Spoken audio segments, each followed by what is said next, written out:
বিসমিল্লাহির রহমানির রহিম। বাংলাদেশের রোস্টিং ভিডিওগুলো খুব বেশি চলে। তার রিজন হলো যে আমরা অন্যের সমালোচনা করতেও ভালোবাসি, অন্যের সমালোচনা শুনতেও ভালোবাসি। ফেসবুক স্ক্রল করলেই দেখা যায় যে মনিটাইজেশন যদি না থাকতো তাহলে একজন মানবতার ফেরিওয়ালাকেও খুঁজে পাওয়া যেত না। ফারাজ করিম চৌধুরী, ফ্রি ইমোশনের ফিরোজ হাসান ভাই, ওনারা কিন্তু মনিটাইজেশনের আশায় মানবতার ফেরিওয়ালা হন নাই।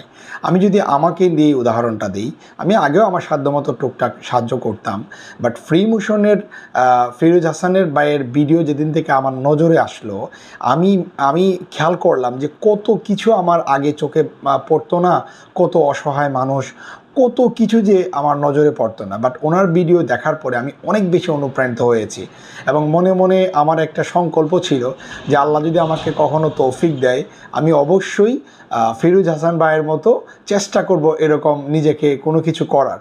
সো আমরা আসলে অন্যের ভালো তো দেখতে পারিই না, কিভাবে তার সে ভালো কাজগুলোকে বিভিন্ন অ্যাঙ্গেলে বিভিন্নভাবে ডিমোটিভেটেড করা যায় সেই চেষ্টায় আমরা বিদ্যমান থাকি।